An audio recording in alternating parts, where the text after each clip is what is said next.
In a weird way, this woman, who I never really knew, really influenced the way I think about food. 저는 미국 사람이에요. 근데 in my heart, I'm still Korean. You and I have the same taste. Thoughtful questions. It's a very good interview.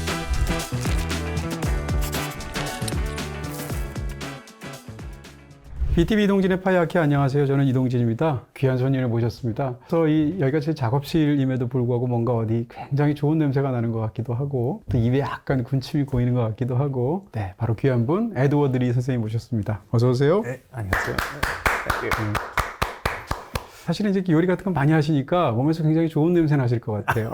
그러시진 않으시죠?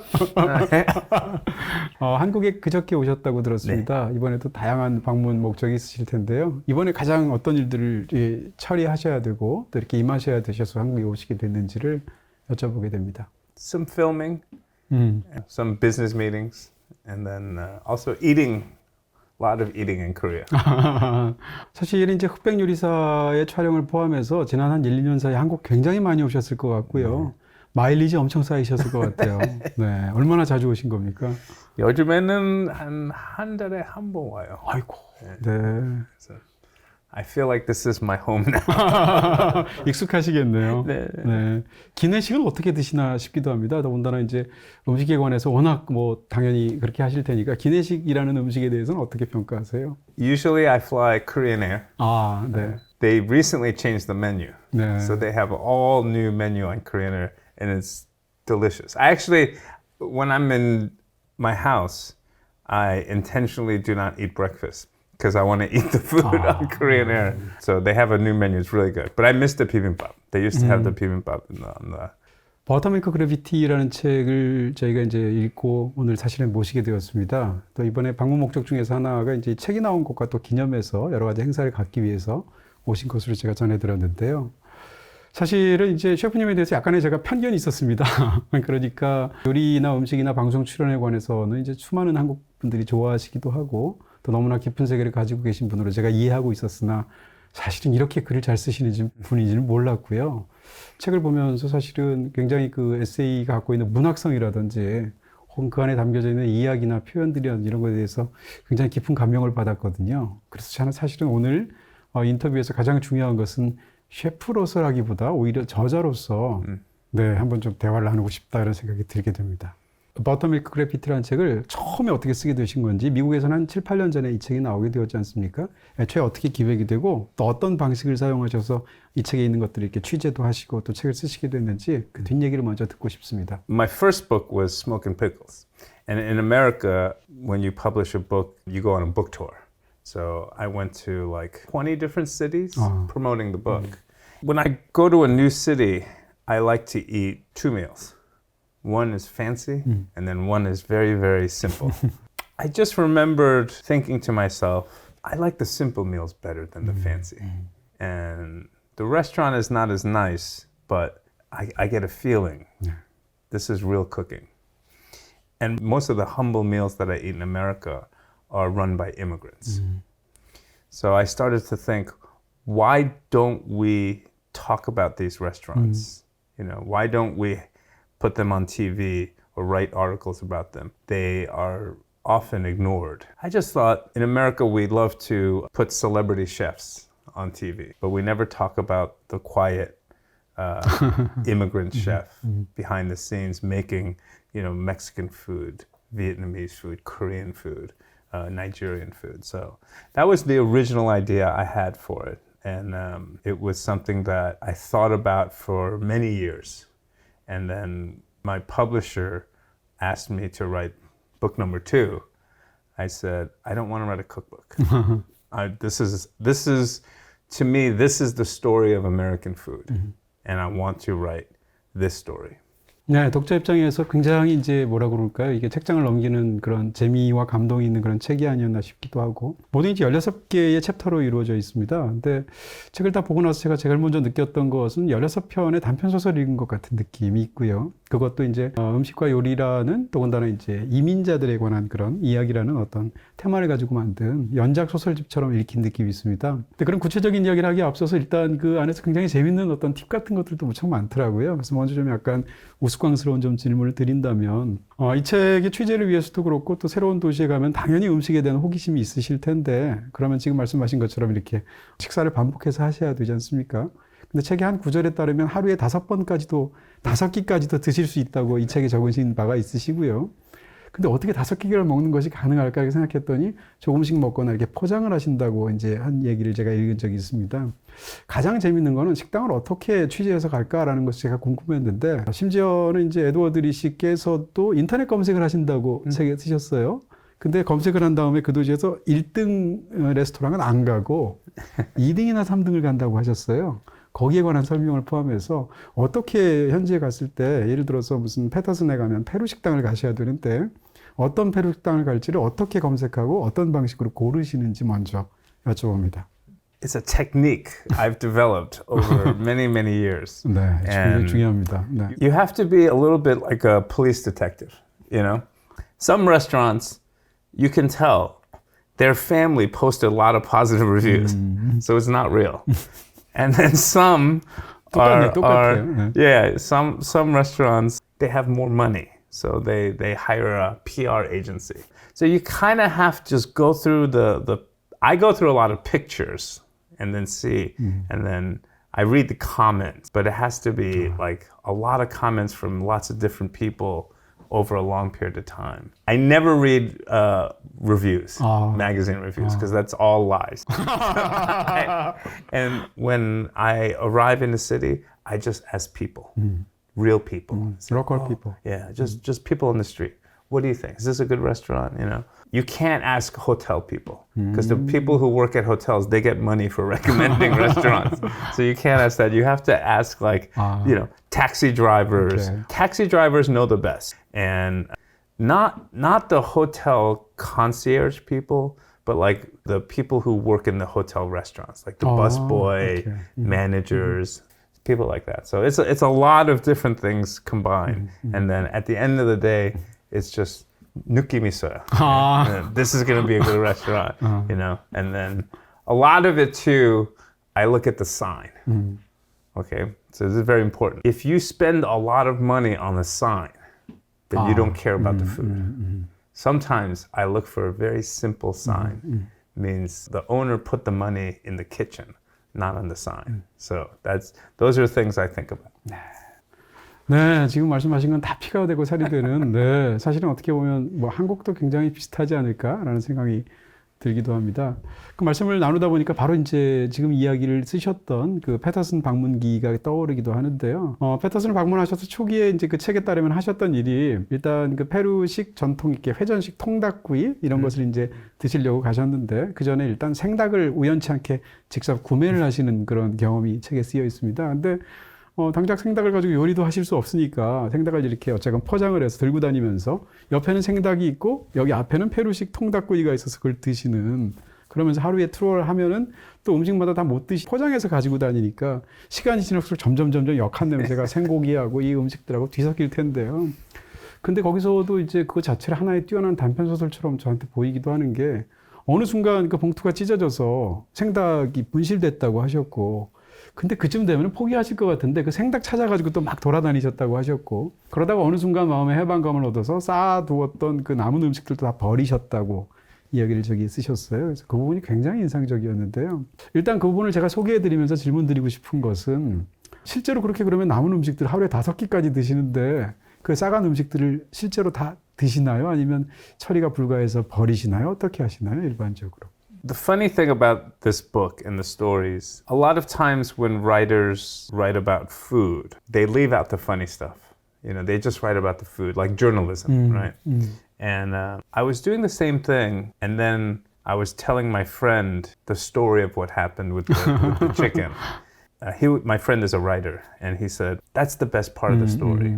Too many times people leave that stuff out, so that's how I started to introduce those anecdotes into the book. And I'm glad I did because I think it shows a human side to this. So when I do go to these restaurants, it's very hard. I have to order a lot of food and I can't eat it all. So some of it I throw away. So when I go to these places, I usually stay at very simple hotels. And a lot of times I will make friends with, the person working at the front desk or, the woman that cleans the hotels.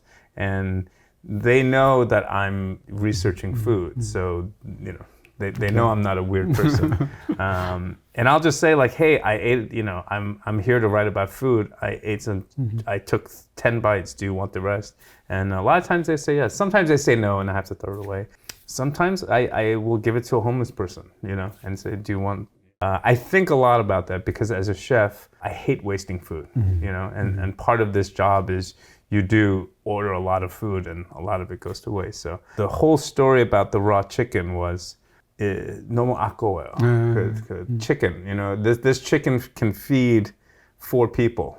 And that's why I held on to it for so long. And I try to give it away to somebody because the idea of throwing away food to me is as a chef, it's very hard for me. 더군다나 그 닭은 돈을 지불하시는 순간 닭이 스스로의 목숨을 사실은 에드워드리라는 그 고객을 위해서 희생한 거니까 그걸 그냥 버리는 게 너무 아깝다 이런 표현을 또 책에 쓰시기도 하셨죠. 이 책에 있는 그 16가지 이야기들이 전부 다 저한테는 굉장히 깊은 인상을 주었는데요. 그 중에서도 이제 특히 2가지 이야기가 굉장히 감동적이기도 하고 왜 이 이야기가 이렇게 나한테 오래 떠오를까라는 그런 이야기가 2개가 있었습니다. 하나는 시애틀 방문기였었고요. 또 하나는 이제 뉴올리언스 방문기였는데 먼저 뉴올리언스 방문기에 관한 이야기를 좀 여쭤보고 싶습니다. 그게 이제 처음 나오기도 하고 정말 소설 같거든요. 더군다나 우리는 누군가의 이야기 들을 때 옛날 여자친구 얘기 들으면 좋잖아요. 그래서 한 명은 여자친구가 아니죠. 그런 얘기도 나오는 굉장히 고백적인 에세이였는데요. 지금의 우리는 그 완전히 만들어진 어떤 그런 그 에드워드 리라는 분을 이제 우리는 매체를 통해서 보고 있는데 이분은 젊은 시절에 어땠을까 굉장히 궁금한데 21살 때 이야기로 이제 그 이야기를 시작하세요. 그래서 뉴올리언스 특유의 어떤 그 도넛이라고 말할 수 있는 베네라는 그 음식에 관한 이야기를 브랜디라는 그 여성과의 일화를 섞어서 하고 결국은 뒷부분에 가면 그 당시에 사귀었던 일본 여성과의 이야기까지 되면서 정말로 소설처럼 이야기가 펼쳐집니다. 제가 일단 여쭤보고 싶은 것은 모든 분들이 다 책을 읽으신 것은 아닐 테니까 21살 뉴욕대를 다니시면서 윌리엄 포크너의 소설에 관한 어떤 과제를 해결하기 위해서 인생 처음으로 뉴올리언스를 가셨어요. 거기서 베네란 걸 먹으면서 그 음식을 드시면서 브랜디라는 여성을 떠올리셨는데 그때의 심정과 상황 같은 걸 먼저 직접 말씀해 주시면 굉장히 흥미로울 것 같습니다. When I grew up in New York, my family was, we weren't poor, but we didn't have money. So we didn't travel much. So I really didn't leave New York. I mean, we went to New Jersey, and then I think I went to Florida once to go to Disney World. So I always wanted to travel. And for me, reading books was a way to travel. So that's how I sort of, saw the world. Mm-hmm. Then you get older and you meet people. And you meet people, rich people, poor people, people who are criminals, people who are. I realized I was smart because I read books, but I was dumb because I had not seen the world, and so it was at that, and there was something about, Brandy, who was, I don't know how to say it in Korean, but she was a prostitute, but she came to the restaurant I worked at, and I thought, oh, even from someone like her, I can learn so much because she's traveled more than me, she's seen more than me, she has more experiences, and I always remember that, like, she knows something about because I always thought I was a really good chef, even when I was young. And I thought, oh, wait a second. She knows a food that I don't know because I know everything. And to me, that was so fascinating. And I said, I gotta find this food. I don't know what it is because beignet is a very, very specific food. They don't have it in New York. They don't have it in the North, only in New Orleans. I just remember being so obsessed with what is this beignet? And you have to remember, this is before the internet. So I couldn't look it up, right? So it's just like, you would look in cookbooks, right? And food recipes, but I couldn't find any information and none of my friends knew what a beignet was. And I just remember thinking, in a weird way, this woman who I never really knew really influenced the way I think about food. because she said, you can't read this in a book. You have to go travel to New Orleans and experience it for yourself. It's the only way to live. In many ways, it changed the way I think about food and travel. You can read a recipe and I can make, so I could find a recipe for a beignet and make it at home. It's not the same. You have to go to the place where it was invented and you have to eat it, and then you have to smell the smells of New Orleans. You have to hear and listen and see it, and then you understand what a beignet is. So I think maybe the whole point of the book is food isn't just something you put in your mouth. It's culture, it's people, it's everything. And so the reason I put the New Orleans chapter first is because I was very young, but it represents everything about the way I feel about food and travel and culture and people.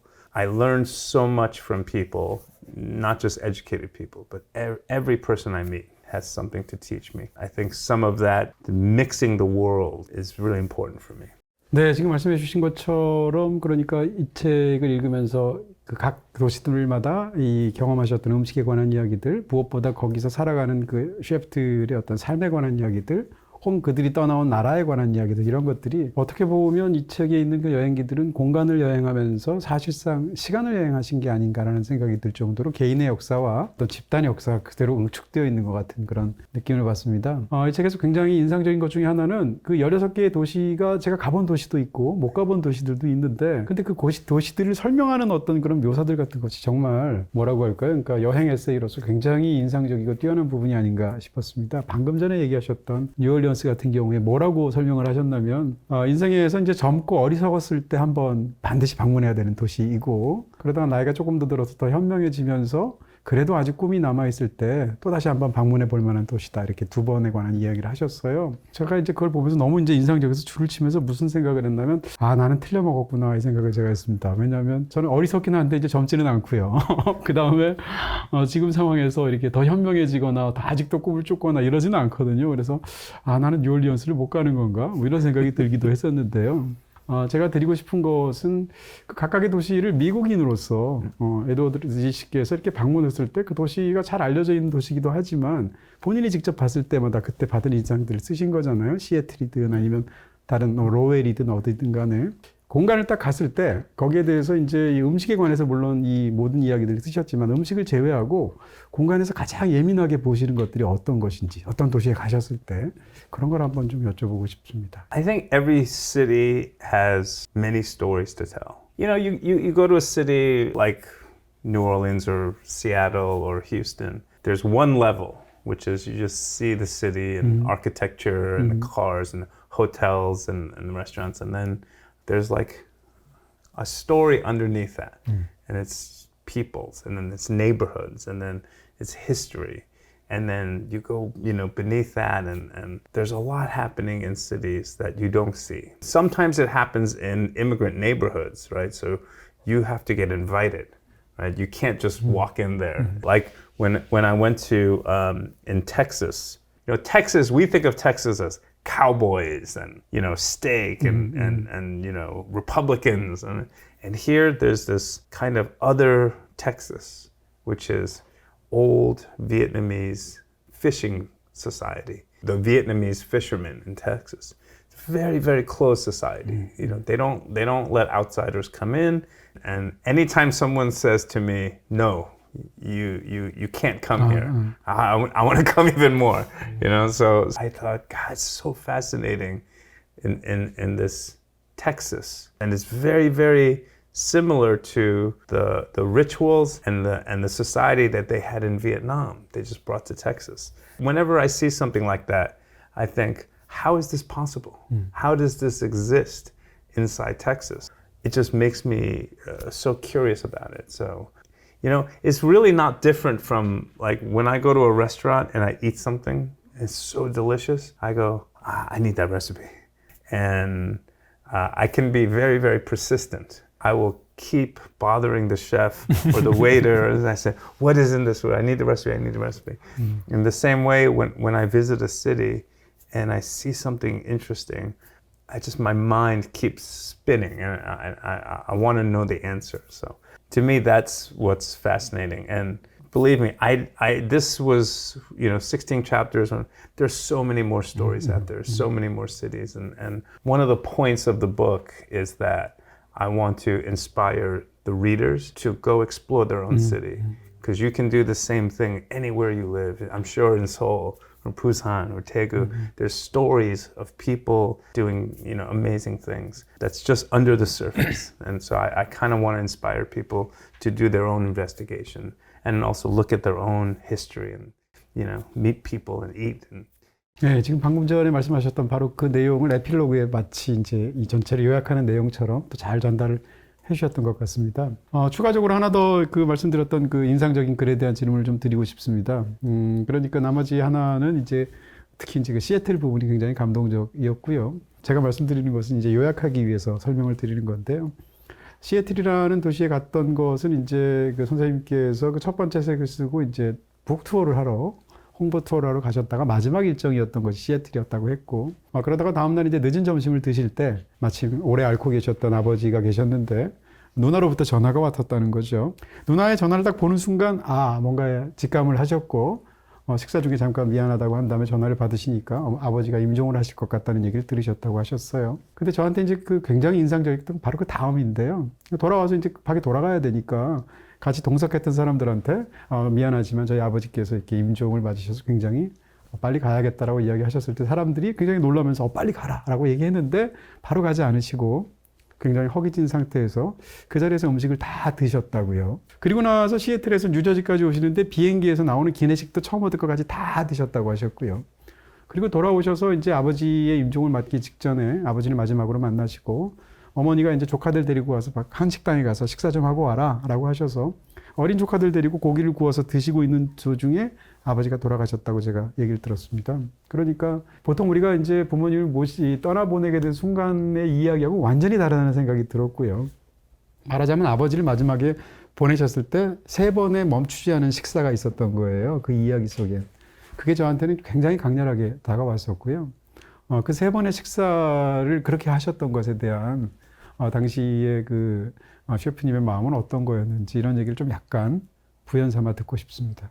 It was funny when it was a very difficult time when my father died. To be honest, we had a very difficult relationship. I never wrote about my relationship with my father because it's very personal. But that story, I needed to write it. And I don't know how, but I because I love food and because I was writing about food and I was researching the story, my father died while I was writing this book. And so I thought, well, I put all the funny stuff in the book that was personal to me. Why would I leave out this part that was sad for me?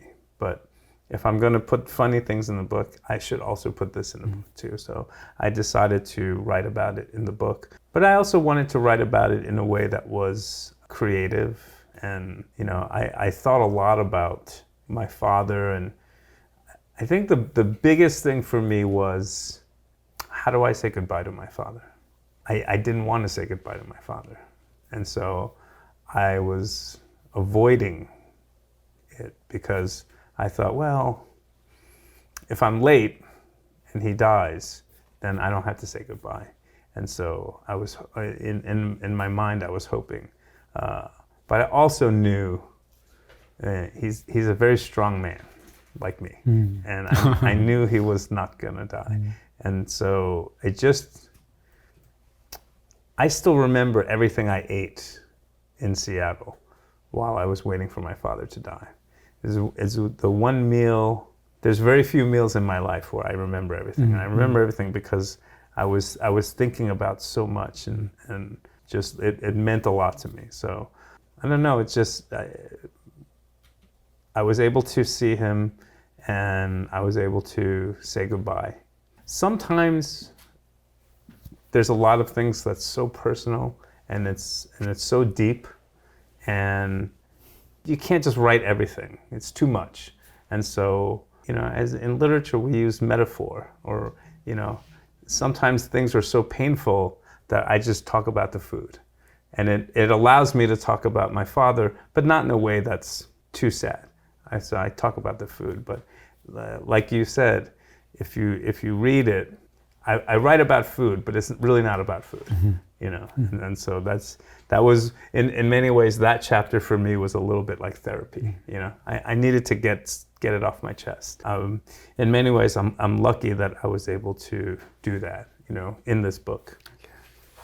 네, 지금 그 부분은 사실 이제 말씀만 하셔도 이제 그 부분이 이제 제가 읽었던 부분이 눈앞에서 펼쳐지는 것처럼 느껴지기도 합니다.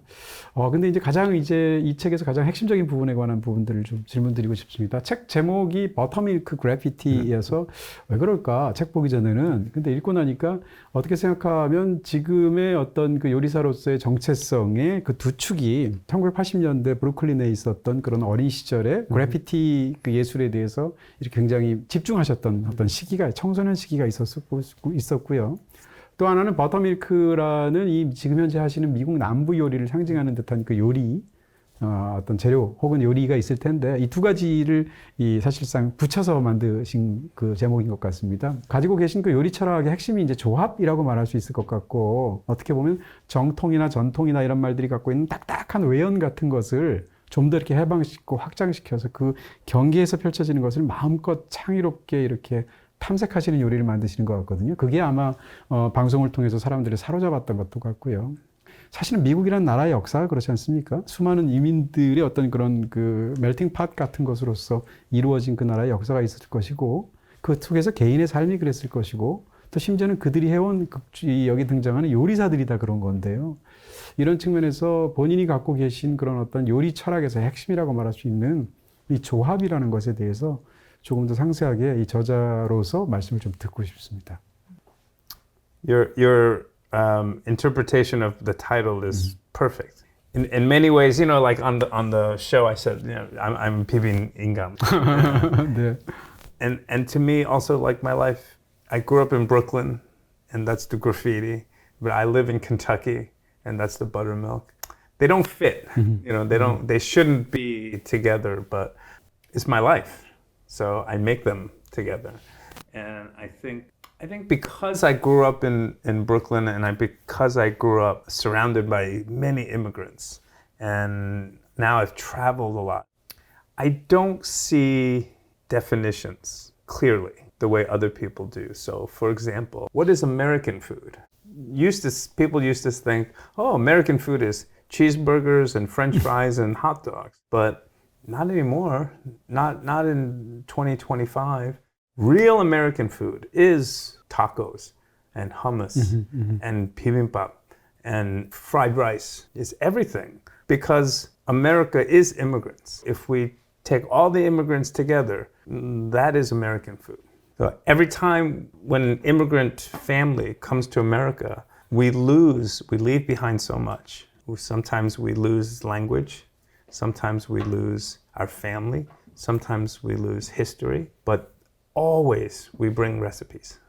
Always we bring something. And so for me, I see all these different immigrants and all their different recipes. You know, Korean food and Mexican food is not supposed to go together. Mm-hmm. But in America, we go, why not? Why not? Why not take a taco and put kimchi on the taco? Let's try it. And then we try it and we go, wow, it's delicious.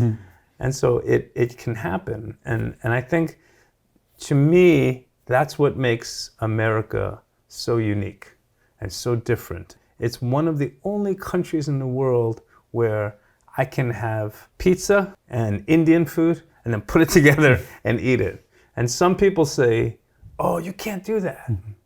Now other people say, this is incredible. This is good. So I don't see Mexican food, American food. I see everything is mixed. You know, we can mix anything. You know, you have to have respect and you have to understand balance, but I don't see any reason why we can't mix things. And I think that's what makes life interesting. And it keeps me thinking about, wow, there's no way in my whole life I will ever run out of recipes. You know, there's so many things we can put together and, you know, mix and match. And so, and I think that's it. It's endless, the recipes that can come from that. So it makes me happy to think about these things. 네. 그게 굉장히 창의적이라는 측면에서 어떻게 보면 선생님의 그 방식이기도 하고 다른 한편으로 이제 철학이기도 한 그런 부분에 대해서 너무 인상적으로 말씀해 주셨습니다.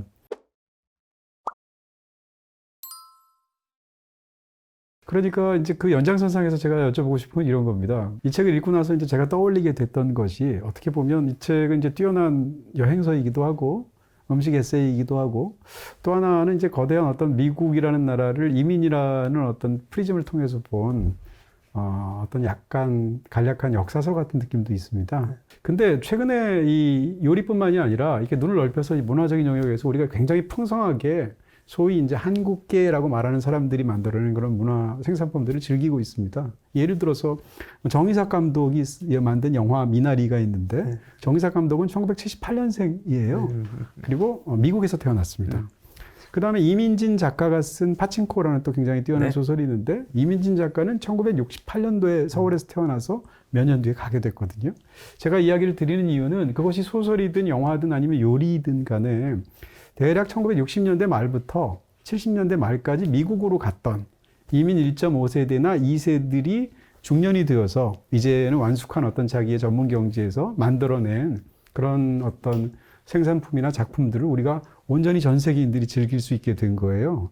제가 질문 드리고 싶은 것은 서로 다른 영역이지만 이렇게 비슷한 그런 나이 또래의 비슷한 경험을 공유한 심지어는 이게 페루에서 온 사람도 그렇고 베트남에서 온 사람도 그렇고 위구르족으로 온 사람들도 그렇고요. 극 중에서 등장하는 것처럼 이 거대한 어떤 일종의 어떤 새로운 그 시기를 우리가 맞고 있는 것처럼 보이는데 선생님은 이런 것들을 보시면서 약간 연대감 같은 것을 느끼시는지 또 한 가지는 나라는 다르다 할지라도 각국에서 온 비슷한 그 나라에서 뭐 곤궁을 피하기 위해서 왔든 아니면 전쟁을 피해서 왔든 비슷한 시기에 와서 요리를 각국 요리를 하고 있는 거대한 미국 요리의 일부분을 만들고 있는 사람들 그 사이에서의 어떤 연대감 같은 것을 느끼시는지 그런 질문을 드립니다. 굉장히 중요한 것 같거든요.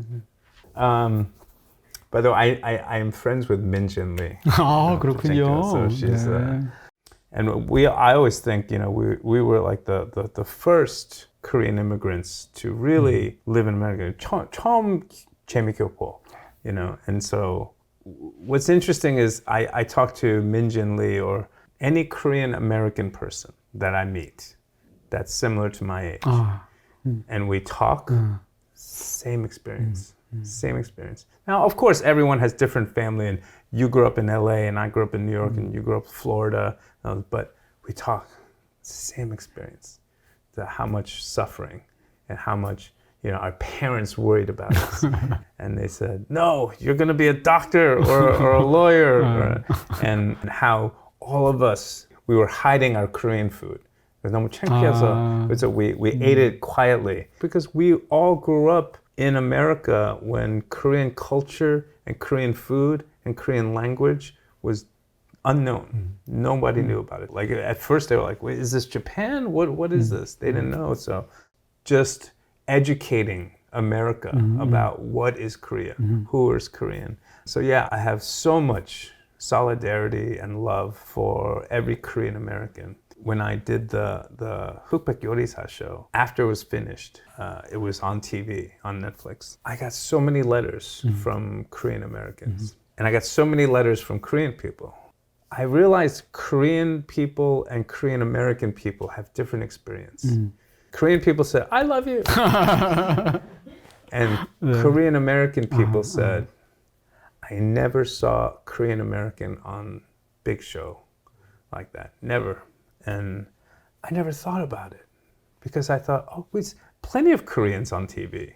It's, K-pop and, Parasite and, but it's all Korean culture. It's K-pop culture, not Korean American culture. It made me think about, how many Korean Americans don't see Korean Americans on TV, and they want that so much. They want to be represented, I didn't expect that, but it made me feel very emotional to have that. So I try to represent Korean culture in America, with pride, feel like ambassador. Even today, I'm always telling people about Korea and teaching people about Korean food and ingredients, and it brings me a lot of joy to do that. Now we see like Syrian refugees, in America struggling. And so it's not my culture, it's not my people. I don't understand the language, but I sympathize because I say, oh yeah, we went through the same thing. Now, in America, Koreans are 최고야. but there was a time when we were all struggling and everyone was poor and it was so hard. So when I see the next immigrant group, I say, I understand. You know, in 30, 40 years, you too will rise up. But for now, it's really hard. But it is also very American to do this, right? So before Koreans, it was, you know, Chinese, and Polish, Italian, Jewish. Right? They come to America and then they have a really hard life and they do terrible jobs and they get no money and they work and then they lift up. And then the next group comes and then it's Cambodia, it's Vietnam, but in the whole world, it's Africa, it's South America, they all come to America and then we make a little piece of America, it's just ours. And you try to hold on to the culture for as long as you can. You know, I'm so American, you know. 한국말도 잘 못하고 저는 미국 사람이에요. 근데 you know, in my heart, I'm still Korean. 요즘 넷플릭스 어디서 봄? BTV에서 봄. 더 편하게 보니까 BTV. 추가적으로 이제 이런 질문을 드리게 됩니다. 사실은 더군다나 이 책을 쓰셨을 때는 요리사로서의 정체성을 가지셨지만 그럼에도 불구하고 또 다른 또 굉장히 뛰어난 알려지지 않은 요리사들을 찾아다니면서 그들의 음식을 먹고 대화하는 그런 형식을 띠고 있는 그런 여행기라고 말할 수 있겠죠. 제가 요리를 몰라서 이런 질문을 드리는 건데요. 그렇다면 이제 궁금한 것 중에 하나는 내가 요리를 너무 창의적으로 잘 만드는 것과 내가 미각이 뛰어나서 음식을 먹으면서 맛을 잘 알고 음식을 즐기는 것은 별개처럼 느껴지거든요, 저한테는. 일단 요리사는 미각이 뛰어나서 음식을 좋아하고 많이 먹고 막 모험을 먹는 것에 대해서도 반드시 가져야 되는지를 먼저 여쭤보고 싶고요. 두 번째는 먼 미래에 인간의 모든 기관이 다 퇴화하듯이 언젠가는 미각도 퇴화하지 않겠습니까? 그랬을 때 요리사로서 그 순간을 어떻게 공포스럽게 혹은 뭐 당연하게 이렇게 준비하거나 상상하시는지에 대한 질문을 드립니다. This answer will surprise you, but no. The answer is no. I think you and I have the same taste.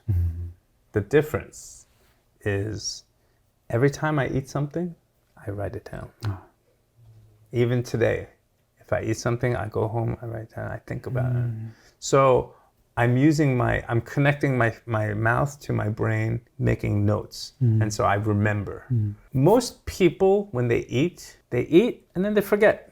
And they go on. That's the only difference. Let's say tomorrow I lose everything and you know, I can't taste anything anymore. Doesn't matter. I still have the memory. You can still make. You know, chefs do this. Like if you tell me 3 ingredients or name 5 ingredients and I can put it together in my brain and then I can tell you, oh, it'll taste good or that's not going to taste good. Just because I understand what a tomato is. I understand what a carrot is. I know what lamb is. I can put it together. But that's years and years of training, you know. So I don't think I have better taste than you. It's just I've been doing this for 30 years, you know, and I write and I focus and I think about it. That's the only difference. 굉장히 인상적인 답변이시네요. 네. 추가적으로 질문 한두 개만 더 드리고 마치도록 하겠습니다. 저희 채널이 기본적으로 이제 다양한 것을 다루기도 하지만 오늘처럼 또 영화를 또 다루는 채널이기도 하거든요. 실제로 이 책에서도 영화 얘기 여러 번 쓰셨어요. 패터슨 영화에 쓰기도 하고 또 파이터? 로웰에서 찍은 그런 걸 쓰기도 하시고 또 심지어는 다큐멘터리에 주연으로 출연하신 적도 있잖아요. 발효라는 작품에 대해서. 영화하고도 인연이 있다고 하실 수 있을 텐데요. 질문 드리고 싶은 것은 또 이제 약간 영화계의 하위 장르처럼 음식 영화라는 장르가 있습니다. 이런 것처럼 요리사 아니면 또 음식을 주제로 삼은 굉장히 많은 작품들, 좋은 작품들이 있는데 혹시 요리사로서 와, 이 작품 요리의 세계를 너무 잘 다루었다던가 굉장히 재밌게 봤다던가 이런 요리 영화가 있다면 어떤 건지 한번 여쭤보고 싶습니다. 사실은 그 요리에 대한 영화를 안 봐요.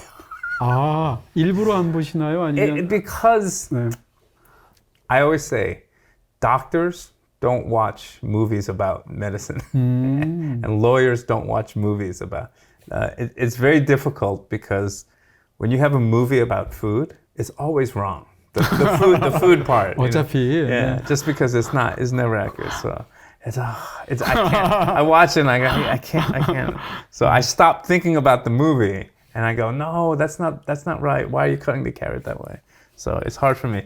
But I will say, there's a movie called The Menu. 아, Yeah, it's kind of science fiction, fantasy, but it's pretty good. But yeah, usually food movies, I don't watch too much of it. 네. 의외이기도 하고 굉장히 재밌기도 한 말씀이십니다.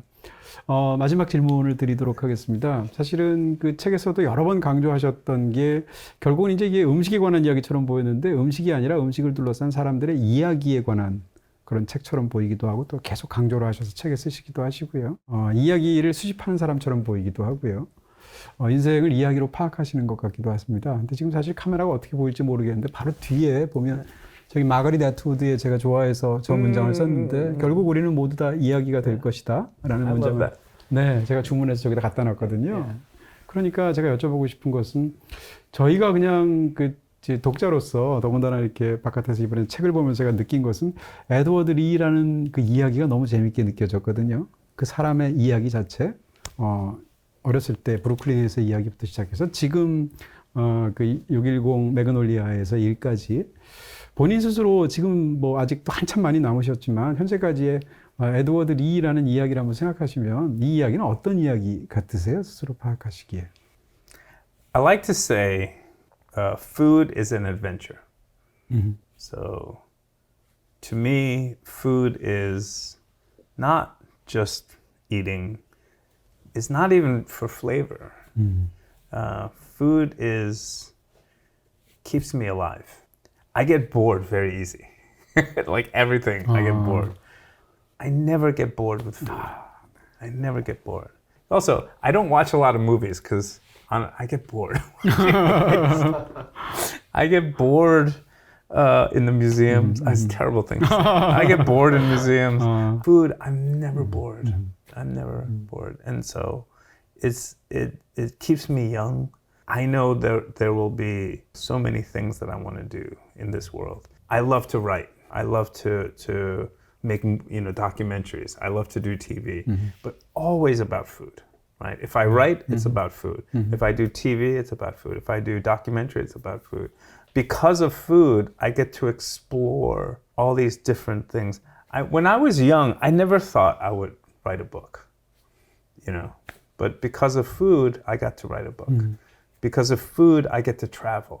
Because of food, I get to have this life in Korea and meet so many new people and connect to my culture and connect to my heritage because of food, not because of me.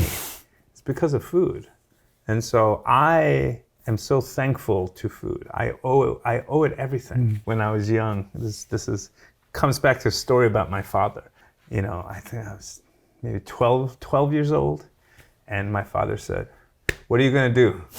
I said, "I'm going to be a chef." 네. And he said, "No.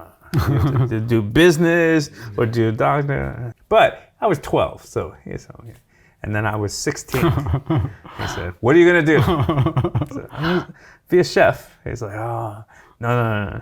And then I was 18 and I went to college.